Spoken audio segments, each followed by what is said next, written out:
So, if you guys just want to start off by introducing yourselves, who you are, what you do here, how you got involved.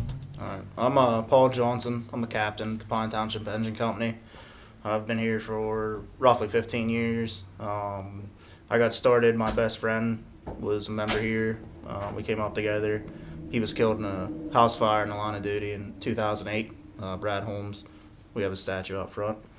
And then after that, I just made it basically a mission to be the best firefighter I could, and been here ever since. So. My name's Tyler. I'm a lieutenant here. I've been here for about 7 years now, a little over 7 years. I actually got started because of Paul's wife.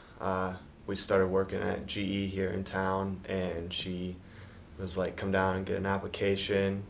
So I came in not really knowing anybody, but just over the time I've gained a lot of friends and just want to be the best, continue to train.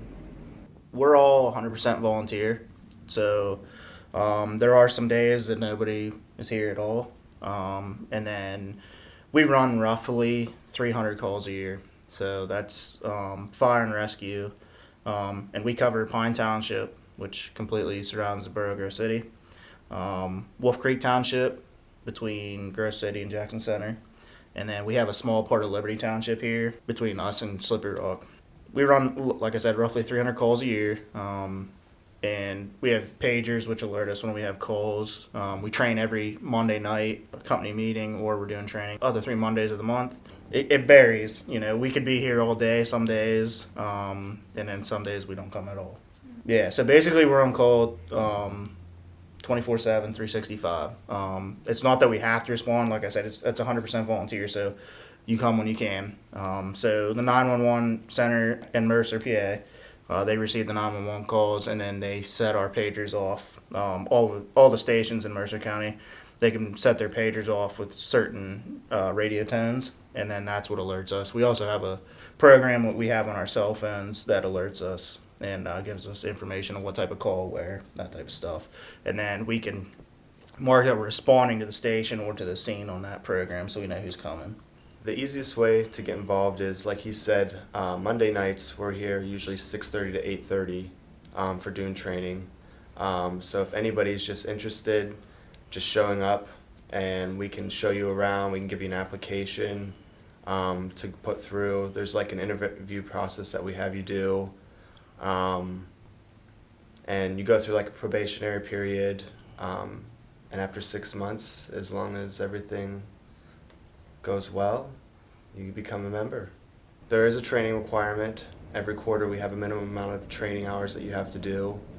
Obviously showing up to calls, and just being the best person that you can. And when I say that, it's not just here, out in the public. You know, you always have to remember that, like, if you wear a shirt that says Pine Township, you're representing Pine Township Engine Company, so you just have to be in good character all the time. We don't just have firemen here too.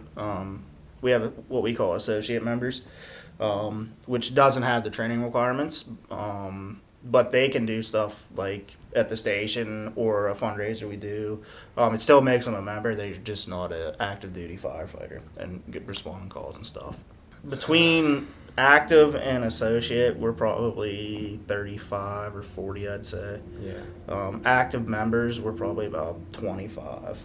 It used to be a lot better years ago, but as the way the world goes, everybody has, 2 jobs. They're busy all the time. Kids. It's hard to get people to volunteer their time. Mm-hmm. We just got a brand new 75-foot ladder truck, which is going to be our first out piece. It's for fighting fires, and it has a 75-foot ladder on top. We have 2 engines. One of the engines that ladder truck replaced, and then we have another, what we call a pumper tanker, which carries 1,500 gallons of water. So when we get into the rural parts of Grove City, we have water with us. Mm-hmm. A brush truck for like brush fires, vegetation fires. And then the boat, that is a Region 13 asset. So we can get called anywhere in the region for that. Any type of water rescue situation. So. Okay. So like down at Moraine or Yes, yeah, Okay. we've been called to Marine, and then we also have what we call a squad, which has all the Hurst hydraulic tools for cutting people out of car wrecks. It has airbags and a lot of specialized rescue equipment. We do farm rescue, like people trapped in grain bins and stuff. We have all types of equipment for that type of stuff too. It can be both sides of the spectrum. One week we could only have like one call, and then another week, I mean, you could be running every day. And as a volunteer service, it's not like paid departments where different departments have specialties, and that's what they get called on. Like when you're a volunteer department, you can go from a water rescue to a structure fire. You get it all. It's not uncommon. We have some big building fires we've had around here, like Wendell August. I mean, that was a 12-hour day for us. We've had different, like in the spring or fall, we call it brush fire season when things get dry. I mean, I've been around where we started at 8 in the morning and haven't got home till 9 at night, just going to different fires all around here. So, but then there's weeks where we don't have anything. So it's very up and down. But I guess some of the common ones are car wrecks, automatic fire alarms. We do run what they call QRS, which is a quick response service. So, like if somebody's having a heart attack or something, we'll respond with the ambulance to help do CPR or something.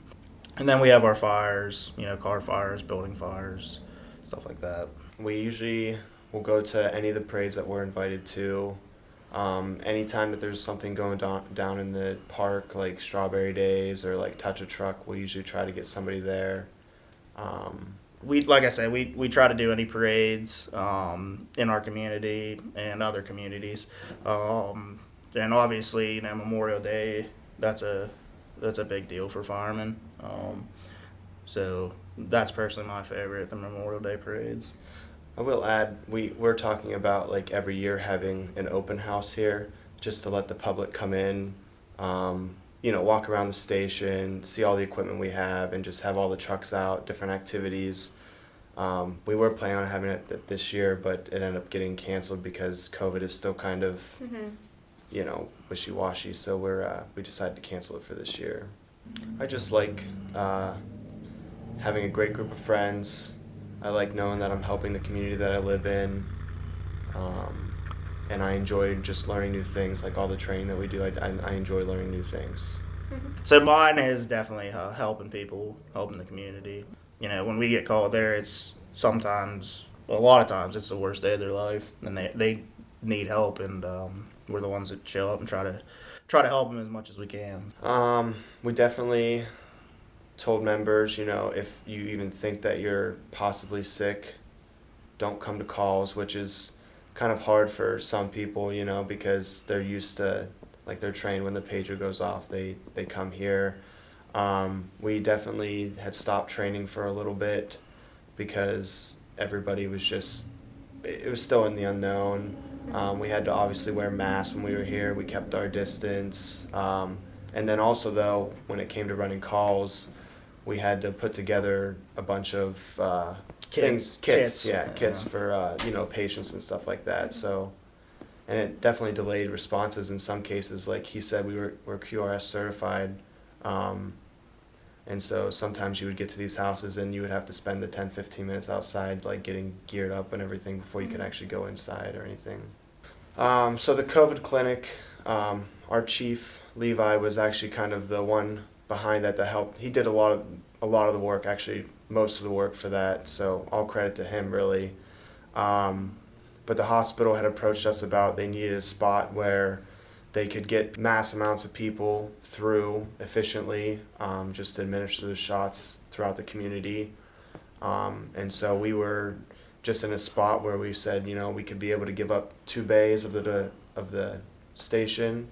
That way people wouldn't even have to get out of their car. They just come in, get their shot, and move on. And it didn't really affect us too much. Just had to be careful, like when we had calls, obviously, like just coming in and out of the parking lot, make sure that nobody was, standing in front or anything. But it worked out really well. some people don't understand. They just don't know how expensive this really is. So, that ladder truck that we just got down there was over $900,000. A piece of gear, for us to get gear, it's $4,000 for every fireman. Plus, they're wearing a $10,000 air pack when they go into fires. So we're very fortunate here in Pine Township. Our township supervisors support us very well. Our community supports us very well. So we send out a mailing it's a fun drive. We send out a mailing every year to all of our residents, asking for donations, and we greatly appreciate anything that anybody can do. We know that times are tough during COVID and people are scrounging for money, so we definitely understand it, and we appreciate it. Alright, so inside the cab, we have 6 seats in most of our big trucks. So these are our air packs that we wear to go inside fires. It supplies breathing air to us so we can breathe without taking in the smoke, obviously. So there's 4 here, and then the officer seat, which is the front right seat, I call it the officer seat. They have one there. And then we'll have thermal imaging cameras back here, portable radios for us to talk, flashlights, and then there's some other miscellaneous equipment inside the cab. This is the pump. Basically it puts water out so we can fight fires, obviously. So we have 2 what we call pre-connect lines. That's what we pull into the house to fight fire. And then also this has a waterway on it that we can put water outside, or put it out the ladder tip for big fires, stuff like that. So it's a 2,000 gallon a minute pump. It has a 500 gallon water tank in it. So this is what we call LDH, large diameter hose. This is what we hook to a fire hydrant to bring water into the truck. So there's about 800 feet in here. So if we have a fire where we can get access to a hydrant, we'll wrap the hydrant, as we call it, and then drive the truck to the scene, and that's how we get water into them to fight fires. This is going to be a burn building where we'll be able to have actual live fire in there and to train with it. All it really is we saw the plan online somewhere, and we decided to run with it. It's been one heck of a project so far. Okay, so these are our hydraulic rescue tools. We run Hurst brand here.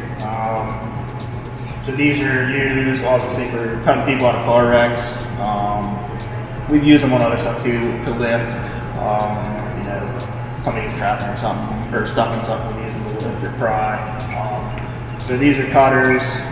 This is a cut and spread tool. Same with this, they call them palmy tools. And then we have a big set of spreaders underneath, and a couple rams which extend to push stuff away.